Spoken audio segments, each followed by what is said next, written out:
Have you ever imagined how a single prayer can change the destiny of an entire nation? The story of Hannah from the Bible proves that even the bitterest tears can become the cradle of God's greatest miracles. A woman forgotten, despised, humiliated for years, but who discovered the secret of a prayer so powerful it echoed through the centuries. Hannah didn't know it, but her supplication at the temple of Shiloh was about to give birth not only to a son, but to the man who would anoint kings and transform Israel forever. Why was her prayer different? What did she do that touched God's heart so deeply? And what was the secret she discovered in her most desperate moment? A secret that can revolutionize your prayer life too. Prepare for a journey that goes far beyond a story of barrenness. This is the story of how God uses our most painful moments to write the most glorious chapters of His work on earth. In the hills of Ramah, where the wind carried both prayers and laments, lived a woman whose name meant grace, but whose life seemed to have been forgotten by divine grace itself. Hannah of the Bible faced the deepest pain a woman of her time could experience: barrenness. In ancient Israel, childlessness wasn't just a personal tragedy, it was a mark of shame that echoed through the streets, whispered in conversation circles, interpreted as a sign of divine disfavor. Each new moon that passed without signs of life in the womb was like a renewed sentence of incompleteness. Hannah walked the same roads other women walked, carrying their babies in their arms. She watched mothers teaching their first steps and listened to the lullabies she'd never had the chance to sing. The silence of her home contrasted with the children's laughter echoing from the neighboring houses. Her husband, Elkanah, loved her genuinely. No one could deny that. But a man's love, no matter how sincere, could not fill the void that grew like an open wound in her heart. "Why do you weep, Hannah? Why don't you eat? Am I not better to you than 10 sons?" he asked, not understanding that some pain transcends even the purest love. But Hannah was about to discover that God hadn't forgotten her. In fact, He was preparing something far greater than she could have imagined, and it would all begin with the arrival of a rival who would make her pain even more unbearable. What could be worse than facing infertility, facing it alongside someone who constantly reminded you of what you didn't have? Peninnah, Elkanah's second wife, wasn't just fertile, she was cruelly aware of her advantage. Imagine the scene: the same roof, the same table, the same family, but completely different worlds. On one side, Peninnah surrounded by her children, their voices filling every corner of the house. On the other, Hannah, enveloped by a silence that screamed her lack of descendants. And Peninnah knew exactly how to use this difference as a weapon. The domestic altar bore witness to this silent war daily. When the family gathered for meals, Peninnah found subtle but accurate ways to highlight her motherhood. A seemingly innocent comment about her children, a look laden with superiority, a casual mention of future grandchildren. Each word was a spear to Hannah's already wounded heart. The rivalry between Hannah and Peninnah wasn't just about children, it was about identity, purpose, and place in the family. Peninnah had found in her fertility not only children, but also power, and she used this power mercilessly, transforming the home that should have been Hannah's refuge into a daily emotional battlefield. The most painful thing was that Peninnah did this precisely during sacred moments. During the annual trips to Shiloh to worship the Lord of Hosts, when Hannah most needed peace to seek God, there was Peninnah intensifying her provocations, as if to ensure that Hannah arrived at the temple not only barren, but completely broken. But there was something Peninnah didn't understand. Sometimes God allows our pain to intensify because He's preparing an answer that will be proportionately glorious. And Hannah was reaching her breaking point, exactly where God wanted her to be. Years, not months, not seasons, years of waiting had transformed Hannah's initial hope into a chronic, unhealing wound. Prolonged waiting has a uniquely destructive power. It corrodes not only dreams, but the very identity of those who wait. Anna knew every moon, every cycle, every sign that might indicate change. She had memorized the seasons of expectation and disappointment, like a farmer knows the times to plant and harvest. But her harvest never arrived, and the land of her womb remained seemingly barren. The long wait had done something paradoxical to her faith. While it hurt her, it also refined her. Like gold in a fire, each disappointment burned away superficial expectations, leaving only the essential. Anna was no longer waiting just for a child. She was waiting for God himself. Her prayers had evolved. At first, she had asked for children in the plural, a large family, a visible blessing. Now, her plea had distilled into something purer and more desperate. Lord of hosts, if you will consider the affliction of your servant. She had learned that some prayers are only born in the valley of despair. Faith amidst waiting had become her trademark. While other women found their strength in motherhood, Anna found hers in perseverance. She didn't know it yet, but she was being shaped to be not just a mother, but the mother of someone extraordinary. Her heart, crushed by waiting, was being prepared to carry a purpose far greater than her own satisfaction. And then came the moment when she could no longer bear it in silence, when the pain became greater than the fear, and Anna decided to take her case directly to the heavenly court. It was another annual pilgrimage to Shiloh, but this time something was different within Hannah. Peninnah's provocations had reached an unbearable level, and the bitterness of her soul overflowed like a river bursting its banks. As the family sat down to the sacred meal, Hannah couldn't eat. Each portion of the offering seemed too heavy for her stomach, clenched in anguish. She rose, left everyone behind, and walked alone toward the most sacred place she knew. And here, if you enjoyed this powerful story, don't forget to subscribe to the channel and leave a like, because Hannah's journey is just beginning, and you won't want to miss what happens when she finally meets the priest Eli. The temple at Shiloh witnessed many prayers, but few like the one she was about to hear. Hannah stood before the Lord's presence and did something revolutionary.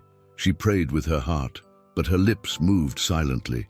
Her words were so intimate, so profound, that only God could hear them. Her tears fell like rain on dry ground. Each drop carried years of pain, months of humiliation, days of dashed hope. Here was a woman who prayed in tears, not because she was weak, but because she had learned that the most powerful prayers are watered with the most precious water we have, our own pain.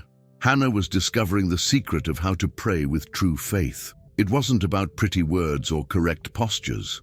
It was about total vulnerability before God, about bringing her broken heart and placing it entirely in the hands of the Almighty. She didn't know it, but she was praying a prayer that would be remembered for millennia. But not every prayer is understood by men, and Anna was about to find this out in the most embarrassing way possible. Anna's lips moved intensely, but no sound came out. Her hands gestured with the urgency of someone pouring out their soul before the Almighty. To those observing from afar, unaware of the context, the scene might seem strange, even inappropriate. Eli, the elderly priest, had seen many people in the temple, but rarely such intense devotion, or at least that's what he should have recognized. Instead, his experienced but seemingly weary eyes misinterpreted what he was seeing. To him, Hannah looked like a drunken woman, perhaps one of the many who came to the temple in an unseemly state. "How long will you be drunk? Go and leave the wine that is in you," Eli said with the sternness of one who protected the sanctity of the holy place. The words hit Hannah like a slap in the face. The pain of barrenness, the humiliation of Peninnah was not enough. Now she was misinterpreted at the very moment of her most sincere prayer. But here lies one of the most powerful lessons in Hannah's story. She was not shaken by human incomprehension. Instead of taking offense or fleeing in shame, she responded with a dignity that revealed the depth of her faith. "No, my Lord, I am a woman of a sorrowful spirit. I have drunk neither wine nor strong drink, but have poured out my soul before the Lord." Anna explained her situation with courageous transparency. She spoke about her affliction, her pain, and how she had poured out her heart to God. She didn't lie, she didn't hide, she didn't pretend to be okay. She had learned that the truth, even when it hurts, is always the most honest way to reach God. The priest Eli then recognized his error, and his response would change the course of history. "Go in peace, and the God of Israel grant you your petition that you have asked of him." Hannah was about to make a vow that would define not only her life, but the destiny of a nation. There was something different about Hannah's prayer. It wasn't just a request, it was a sacred negotiation, a pact with the Almighty that revealed the spiritual maturity born of her long journey of pain. "Lord of hosts," she whispered, using the name of God that acknowledged his absolute power over all battles, including the battle she had been fighting for years. "If you will look on the affliction of your servant, and remember me, and not forget your servant, but will give to your servant a man-child, then I will give him to the Lord all the days of his life." Hannah's vow was revolutionary. She wasn't simply asking for a child to complete her personal happiness. She was offering to give back to God what she most desired, even before receiving it. It was like planting a seed, knowing that the tree that grew would be transplanted into the Lord's garden. Consider the audacity of this promise. A woman who had suffered from childlessness was committing to surrender her future son to God's full service. It wouldn't just be dedicating him to the Lord on Sundays or at special times. It would be a complete, permanent, irrevocable surrender. This vow revealed that Hannah had grasped something profound about the nature of God's promises. She understood that divine blessings are not personal achievements, but gifts that must flow back to the Creator's eternal purposes. Her powerful prayer stemmed from this understanding. She wanted to be merely the channel, not the owner of the blessing. But making a vow is one thing, living with its consequences is quite another. Hannah had no idea that God would take her promise absolutely seriously, and that she would soon discover if her faith was strong enough to sustain not only the waiting, but also the surrender. And then something happened that no one, not even Anna, was completely prepared to witness. And it came to pass in process of time that Hannah conceived and bare a son, and she called his name Samuel, saying, "Because I asked him of the Lord." 1 Samuel 1:20. 27 words in English that carry the weight of one of the greatest miracles of the Old Testament. What seemed impossible became gloriously real. The womb that had been sealed for years finally opened under the sovereign touch of the God who hears prayers. Hannah not only conceived, she bore exactly what she had prayed for, a strong, healthy son, destined to be a gift to both her and the entire nation of Israel. The name Samuel means heard by God, or asked of God. Every time Hannah named her son, she was declaring a testimony. This boy is living proof that God hears prayers, that he answers the cries of the afflicted, that no sincere supplication falls on deaf ears before the heavenly throne. Hannah experienced something that transcended the ordinary joy of motherhood. She was holding in her arms not only her son, but the physical embodiment of years of persistent faith. Each smile of Samuel was like an echo of Sarah's laughter at the birth of Isaac, the laughter of someone who has seen God do what seemed humanly impossible. But there was a shadow amidst all this joy, the vow she had made. Hannah and Samuel's birth were inextricably linked to a promise she would have to keep. The miracle had come with a bill to pay, and the price would be the highest a mother could imagine. God's answered prayer was about to test whether Hannah truly understood what it meant to surrender to God not only our requests, but also our most precious achievements. Samuel's early years were simultaneously the sweetest and most bittersweet of Hannah's life. Each milestone in her son's development, his first words, his first steps, his first smiles, was celebrated with the joy of a long-awaited victory, but also a reminder of the promise that was approaching its fulfillment. Hannah knew she couldn't raise Samuel the way other mothers raised their children. Every lesson she taught was meant to prepare him for a different life, a special calling, a destiny she had sealed in prayer at the temple in Shiloh. She was raising a son not for herself, but for God. When Samuel reached the age of weaning, probably between 3 and 5 years old, the most challenging moment in Hannah's life arrived. The prophet Samuel's mother had to make the most difficult journey a woman can make, taking her beloved son away from home, knowing he would not return. What Hannah did wasn't abandonment, it was surrender. There's a fundamental difference between these two actions. Abandonment is giving up out of selfishness or cowardice. Surrender is giving up out of love and obedience. Hannah was fulfilling the most sacred vow a person can make, a promise made to God in a moment of despair and kept in a moment of abundance. For this child I prayed, and the Lord has granted me my petition which I asked of him. Therefore, I have also given him to the Lord all the days of his life. To the Lord he has been given, Hannah declared as she left Samuel in the care of the priest Eli. Her words revealed not regret, but a mature faith that understands that God's best gifts are those that flow through us to bless others. Hannah discovered that being Samuel's mother meant being much more than a bearer. It meant being the bridge between God's heart and the destiny of a nation.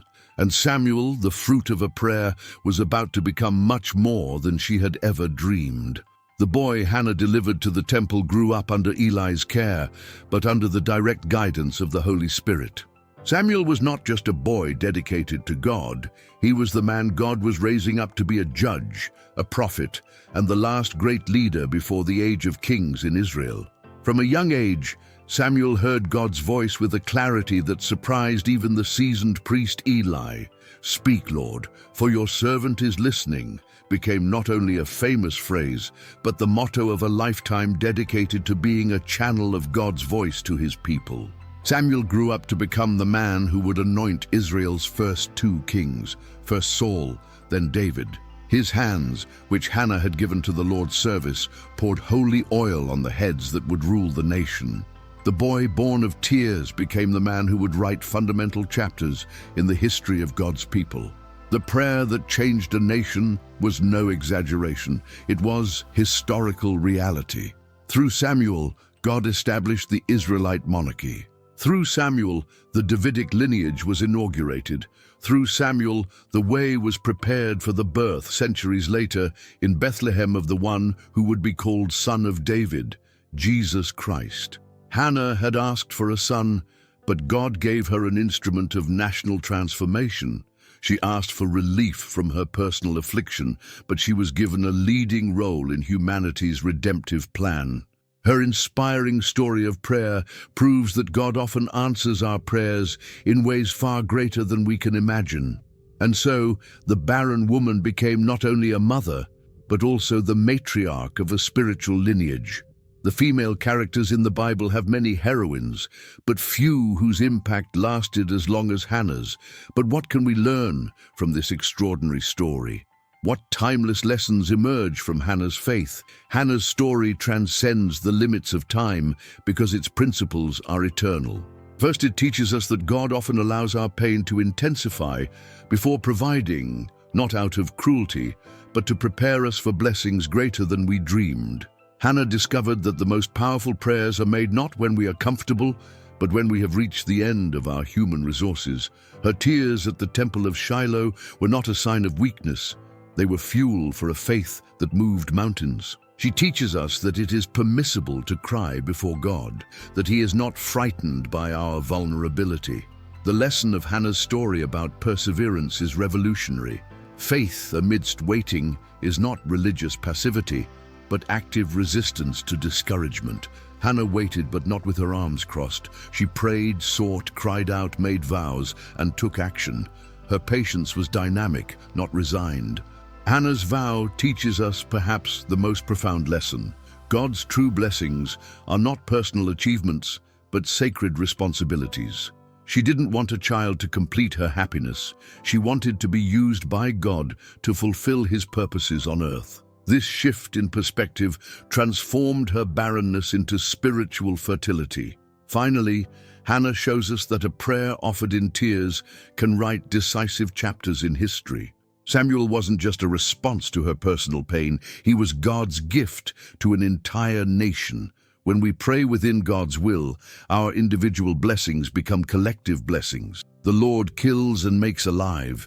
He brings down to the grave and raises up. The Lord makes poor and makes rich. He brings low and also exalts, Anna prayed in her song of gratitude. She had learned that God specializes in transforming our most painful stories into our greatest glory. Hannah's faith continues to resonate today, reminding us that even our tearful prayers can create miracles that span generations. Hannah's story from the Bible leaves us with a transformative truth. God doesn't waste our pain. He transforms it into purpose.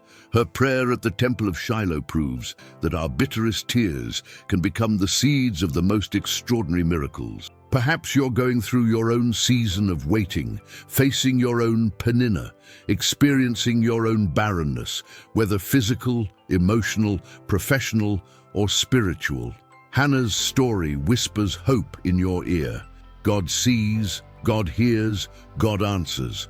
But remember, Hannah not only received her blessing, she learned to give it back to God.